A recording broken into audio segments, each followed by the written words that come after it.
eh bien, sachez qu'il est vrai que sur la chaîne, nous n'avons pas l'habitude de parler de ce genre de film, non pas que cela ne m'intéresse pas, mais parce que je n'ai jamais vraiment l'occasion de pouvoir en voir.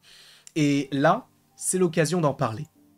Horizon, une saga américaine, un film réalisé par Kevin Costner qui a été présenté lors du Festival de Cannes et qui a eu, on va dire, des retours un petit peu mitigés, on ne va pas se mentir.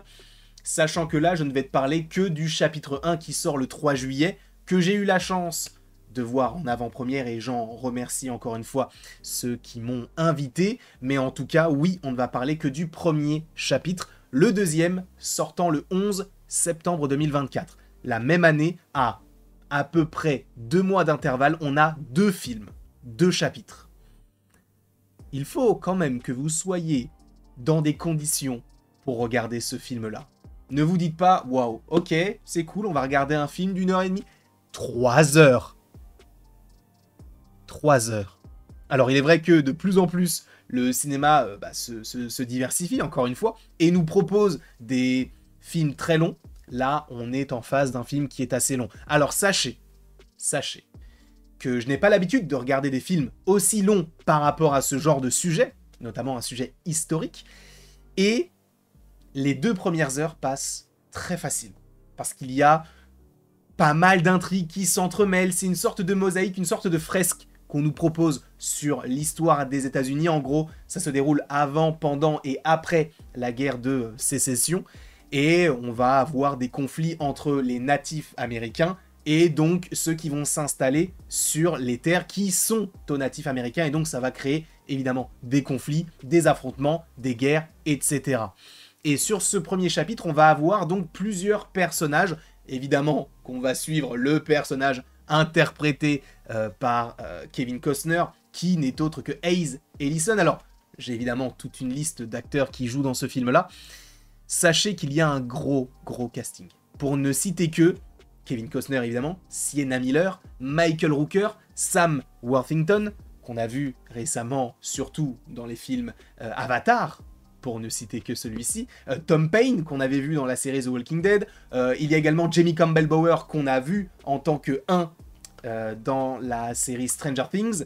Bref, il y a un gros casting à mon sens. Il y a même, alors comment il s'appelle ? C'est bien ça, Michael Angarano.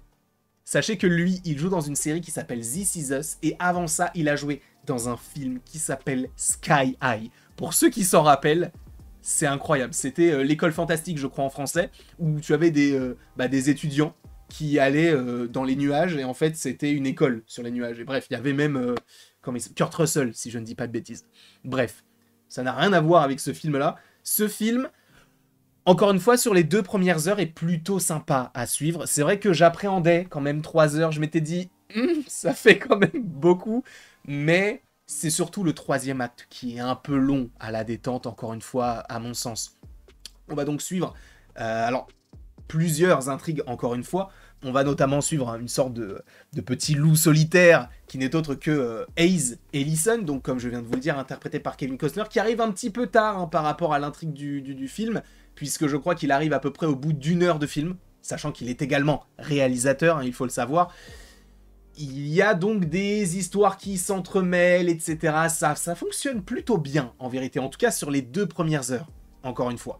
Que ce soit par rapport à lui, que ce soit même par rapport au sergent-major Riordan, excusez-moi, interprété donc par Michael Rooker, qui lui est un petit peu, oui, cette caution un peu protectrice. Ils ont chacun en fait leur rôle, et ça fonctionne plutôt bien dans l'ensemble, même si la fin, je vous avoue que je suis un peu réticent. Ce 3e acte est pour moi trop ronflant.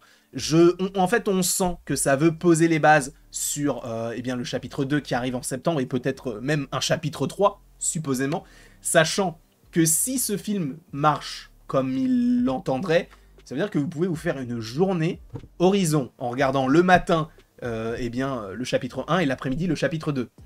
Je ne sais pas si c'est un truc qui pourrait vous tenter. Alors je sais que les westerns, en plus de ça, c'est un genre de film qui peut être un petit peu dépassé aujourd'hui, mais qui fonctionne bien. Il y en a qui arrivent à remoderniser un petit peu le truc. Là, c'est vraiment une fresque historique qui nous, voilà, qui nous montre donc deux clans qui vont eh bien, être l'un contre l'autre, mais en même temps, on n'aura pas que des affrontements entre les natifs américains et du coup les personnages comme Hayes ou comme Riordan, évidemment, encore une fois pour ne citer que.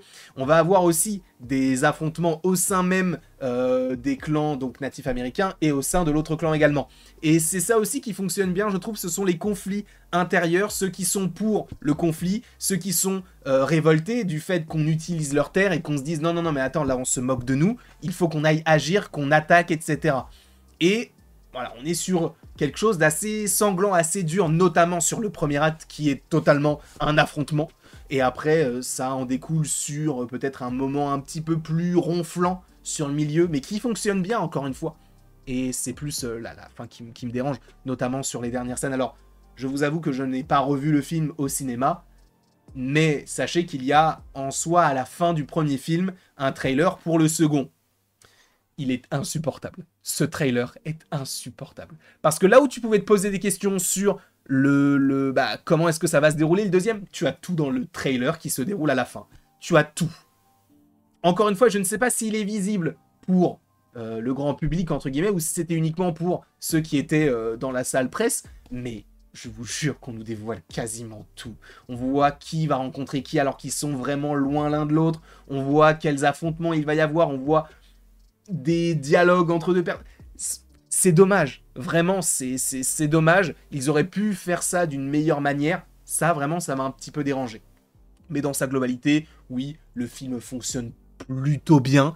Je me pose des questions sur est-ce que je vais vraiment aller voir le deuxième film, non pas parce qu'il était mauvais le premier, parce qu'il est plutôt, on va dire, il est sympa à regarder, mais parce que c'est quand même 3 heures où, on va dire 2 heures dans lesquelles il ne se passe pas grand-chose sur 3 heures de film, ça peut paraître un petit peu long et j'ai peur que le deuxième soit encore plus mou, parce que si on parle de trilogie, c'est souvent le deuxième film qui redescend un petit peu en pression avant de revenir à la fin pour justement apporter un petit peu plus de, on va dire, de dynamisme. Là, c'est un petit peu long à la détente.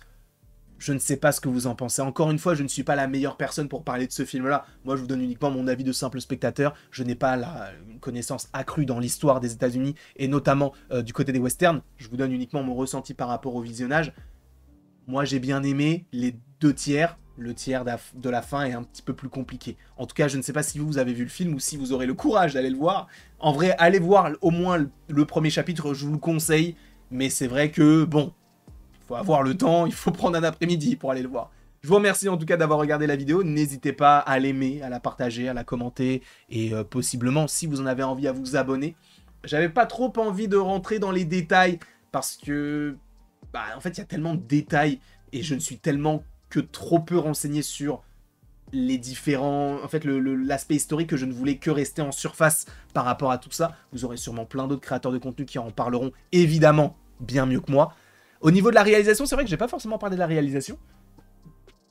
C'est classique. Il n'y a pas de patte Costner, entre guillemets. C'est bien beau qu'il ait voulu faire donc le film de sa vie, entre guillemets, parce que a priori, il a mis quand même énormément d'argent dans ces 2 films.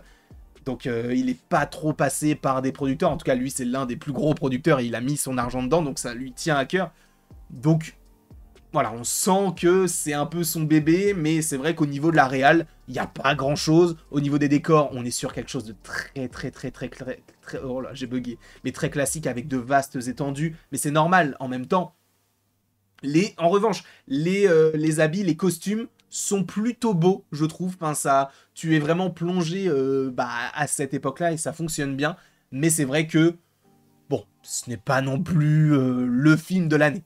Je vous remercie encore une fois d'avoir regardé la vidéo. N'hésitez pas donc à l'aimer, à la partager, à la commenter, à vous abonner. Bref, faites ce que vous voulez. Et après tout ceci, il ne me reste donc plus qu'à vous dire à la prochaine pour la prochaine.